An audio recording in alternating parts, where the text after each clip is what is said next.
Hello everyone, welcome back to the YouTube channel Dr. Alam Services. I am Mohammad Wais Alam, third year MBBS student at government medical college Fatehpur. अभी इस video में बात करने वाला हूँ UP Ayush round 2 की एक्सपेक्टेड कट ऑफ के बारे में कि क्या रह सकती है, क्या चांसेस हैं प्रीवियस ईयर के ट्रेंड को देखते हुए, और उसके साथ ही कितनी वैकेंट सीट्स हैं किस कॉलेज के अंदर। पूरा डिस्कशन इस वीडियो में करेंगे। तो जो लोग भी चैनल पर नए हों चैनल को सब्सक्राइब करें, वीडियो को लाइक करें और अपने फ्रेंड्स में ज़रूर शेयर करें। तो आपको जो पता होगा ऑलरेडी, इस साल जो सीट्स को परमिशन मिली है अलग अलग कॉलेज में, टोटल 311 सीट्स हैं जो स्टेट कोटा में पार्टिसिपेट कर रहे हैं। टोटल 7 कॉलेजेस हैं BAMS के जिनको परमिशन मिली है। पहले BAMS की बात कर रहे हैं, फिर BHMS की, फिर BUMS की, मतलब तीनों कोर्स की यहाँ पर बात करेंगे। और यहाँ पर जो सीट्स हैं हमने कॉलेज वाइज निकालनी है, किस कॉलेज में कितनी पर अभी एडमिशन नहीं हुआ है, कितनी वैकेंट है, कितने लोगों ने डॉक्यूमेंट का वेरिफिकेशन नहीं कराया, और कितनों को वेरिफिकेशन कराने के बाद एडमिशन नहीं लिया, और कितने ऐसे थे जिन्होंने एडमिशन के बाद रिज़ाइन कर दिया। वो पूरा डाटा इसमें आपके साथ शेयर करने वाला हूँ। तो इसमें काफ़ी मेहनत लगी है। सब लोग इस वीडियो को लाइक करके शेयर ज़रूर करना, क्योंकि हर एक कॉलेज का हमें सेपरेटली निकालना पड़ा है। और इस वीडियो को बनाना इस वजह से पड़ा क्योंकि काफ़ी स्टूडेंट की क्वेरीज पिछली वीडियोज़ में रही थी। तो इस साल जो टोटल कॉलेज वाइज सीट्स हैं जिनको परमिशन मिली है और जो यूपी आयुष काउंसिल में पार्टिसिपेट करने वाली है वो आप यहाँ से देख सकते हैं। उसके बाद जो वैकेंट कॉलेज में सीट हैं, जैसे आप यहाँ पे देखेंगे, जो लखनऊ वाला कॉलेज है उसमें टोटल 64 सीट्स हैं जो स्टेट कोटा से भरी जाएंगी, ठीक है। और उसमें अगर आप यहाँ पर देखेंगे जो वैकेंट सीट्स हैं अभी फर्स्ट राउंड के अलॉटमेंट और एडमिशन के बाद, इसमें टोटल सीट्स फर्स्ट राउंड की जो अलॉटेड थी और जो अपग्रेडेशन के बाद अलॉट हुई और एडमिशन हुआ उस सब के बाद जो फाइनल है वो यहाँ पर डाटा है आपके सामने। तो लखनऊ वाले में आप देखेंगे तो टोटल 3 सीट्स ऐसी हैं जिन पर अभी एडमिशन नहीं हुआ है। एडमिशन नहीं हुआ है इसका मतलब यह है कि सीट ही अलॉट नहीं हुई थी किसी को भी। तो यहाँ पर जैसे टोटल सीट्स कितनी हैं इस कॉलेज के अंदर लखनऊ वाले के, आप देखेंगे तो 64 सीट थी। तो सिर्फ और सिर्फ 61 सीट्स पर ही अलॉटमेंट हुआ था। फिर उसमें से लखनऊ वाले में 2 स्टूडेंट ऐसे थे जिन्होंने अपना डॉक्यूमेंट का वेरिफिकेशन ही नहीं कराया, तो यानी ये दोनों सीट्स भी वैकेंट हो गई। और एक स्टूडेंट ऐसा है जिसने रिज़ाइन कर दिया, ये आपको दिख रहा है। और एक भी कैंडिडेट ऐसा नहीं था जिसने एडमिशन ना लिया हो। 2 कैंडिडेट ऐसे जिन्होंने डॉक्यूमेंट का वेरिफिकेशन नहीं कराया। तो टोटल 3 सीट जो है यहाँ पर कन्फर्म वैकेंट है। अब मैं क्यों कह रहा हूँ कि सिर्फ 3 सीट यहाँ पर वैकेंट है, बाकी 3 इधर और हैं जिन पर अलॉटमेंट भी नहीं हुआ था।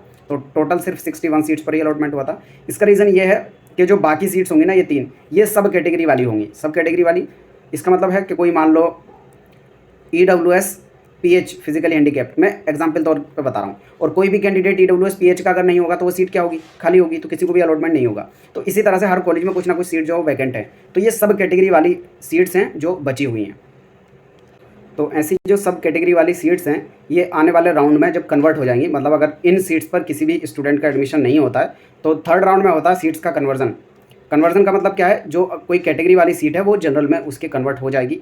किस तरीके से कन्वर्जन होता है पहले मैं एक बार आपको दिखा देता हूँ। तो यहाँ पर ये है ऑफिशियल ब्राउज़र जिसमें कन्वर्जन का रूल जो है यहाँ पर दिया हुआ है। तो थर्ड राउंड तक अगर सीट अलॉट नहीं होती है तो कन्वर्जन कुछ इस टाइप से होता है। आप यहाँ पर देख सकते हैं कि अगर कोई ST girl, ST PWD, ST freedom fighter, ex serviceman army, NCC, यानी अगर कोई ऐसा कैंडिडेट है जो ST भी है और उसके साथ इसमें से कोई भी एक कैटेगरी है, फॉर एग्जांपल कोई कैंडिडेट ST PWD है, ऐसे कैंडिडेट तो होंगे ही। जो ST के कैंडिडेट वैसे ही कम होते हैं, और ST PWD यानी फिजिकल हैंडीकैप्ड होना और भी मुश्किल है। तो ऐसी सीट तो क्योंकि फिक्स है तो वो सीट उनके लिए बची रहती है फर्स्ट राउंड में भी, सेकंड राउंड में। उसके बाद अगर कोई भी कैंडिडेट सेकंड राउंड तक नहीं आता तब ये थर्ड राउंड में ऐड होंगी। यहाँ पर दिख रहा है तृतीय चक्र में आरक्षित सीटों का परिवर्तन, यानी थर्ड राउंड में जो है इसका कन्वर्तन होगा। और जो ऐसी बची हुई सीटें, हर एक कॉलेज में कुछ ना कुछ सीट है, कहीं 1, 2, 10, 5 इस टाइप से, तो उसमें हो सकता है कुछ सीटें ऐसी जिनमें एडमिशन ना लिया हो, कुछ ऐसी हैं जो सब कैटेगरी की वजह से बची होंगी, यानी उस कैटेगरी के कैंडिडेट ही नहीं होंगे तो उनका कन्वर्जन बाद में हो जाएगा। तो इस तरह से अगर ST सब कैटेगरी वाला तो ST ओपन में कन्वर्ट हो जाएगा, कोई SC वाला है तो SC ओपन में कन्वर्ट हो जाएगा, और अनरिजर्व के साथ कोई सब कैटेगरी है तो वो अनरिजर्व ओपन में कन्वर्ट हो जाएगा, और इसी तरह से OBC वाला OBC ओपन में। तो हर एक कैटेगरी का इस तरीके से कन्वर्जन हो जाएगा। कब कन्वर्जन होगा, थर्ड राउंड में। और लास्ट ईयर भी ऐसे हुआ था, जो सीट्स बची थी, हर एक कॉलेज में कुछ कुछ सीट्स बची थी, लेकिन स्टूडेंट सोच रहे थे कि सेकंड राउंड में कट ऑफ जो है वो डिक्रीज होगी, लेकिन लास्ट ईयर ऐसा नहीं हुआ था, कट ऑफ और बढ़ गई थी क्योंकि नंबर ऑफ कैंडिडेट बढ़ गए थे सेकेंड राउंड में। तो इस वजह से कट ऑफ बढ़ गई थी, और जो सीट्स थी वो ऑलरेडी फर्स्ट राउंड में ही फिल हो गई थी। काफ़ी कम सीट जो यहाँ पर बचती हैं, मैं आपको दिखाता हूँ फिर। तो यहाँ पर अगर हर एक कॉलेज में जो वैकेंट सीट हैं जो सेकंड राउंड में पार्टिसिपेट करेंगी उनकी बात की जाए तो ये आप इन सीट्स को मान के चलो कि ये पार्टिसिपेट करेंगी। बाकी वाली जो है इसमें कुछ सीट्स हो सकता है सब कैटेगरी वाली हों, तो अगर आप लोग सब कैटेगरी वाले नहीं होंगे तो ये अलॉट होंगे नहीं, तो इनका कन्वर्जन फिर होगा अगले थर्ड राउंड में।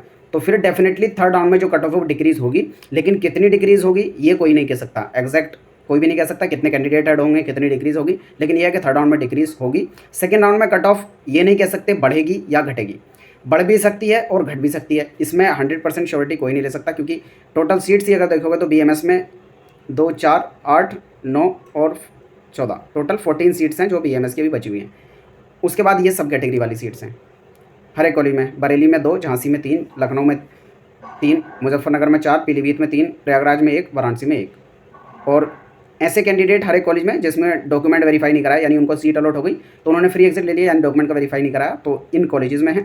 ऐसे कैंडिडेट जिन्होंने रिज़ाइन किया सिर्फ एक है, लखनऊ के एक कॉलेज में, और जिन्होंने एडमिशन नहीं लिया डॉक्यूमेंट वेरिफिकेशन कराने के बाद, तो वो मुजफ्फरनगर में एक कैंडिडेट ऐसा है। बाकी सबने एडमिशन ले लिया, तो आप देखेंगे मेजॉरिटी सीट्स भर गई हैं। तो जो लोग इस बेस पर रुके हुए थे कि यूपी के सेकंड राउंड में उनको सीट मिली जाएगी क्योंकि फर्स्ट राउंड में कट ऑफ लो रही है, तो ऐसा बिल्कुल 100% श्योरिटी नहीं होती कि कट ऑफ लो ही जाएगी, आगे भी जा सकती है, यानी बढ़ भी सकती है, क्योंकि डिपेंड करता है कितनी सीट्स वैकेंट हैं। तो काफ़ी कम सीट्स वैकेंट है। यूपी मोस्टली ऐसा ही होता है, फर्स्ट राउंड में ज़्यादातर सीटें जो हैं भर जाती हैं।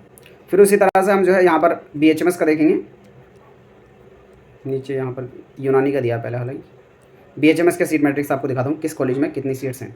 तो BHMS में अभी फिर भी काफ़ी सीट्स हैं, तो डिक्रीज़ तो कट ऑफ होगी, लेकिन एग्जैक्ट कितनी होगी ये नहीं कह सकते। जो एक्सपेक्ट किया था कि बहुत लो जाएगी, ऐसा तो नहीं लग रहा है, क्योंकि सीट्स तो हैं लेकिन बहुत ज़्यादा सीट्स नहीं है।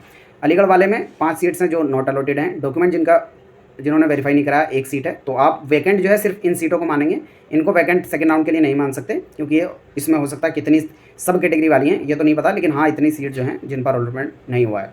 ठीक है। अयोध्या वाले में नॉट अलॉटेड सीट 2 और डॉक्यूमेंट का वेरीफाई जिन्होंने नहीं कराया 1।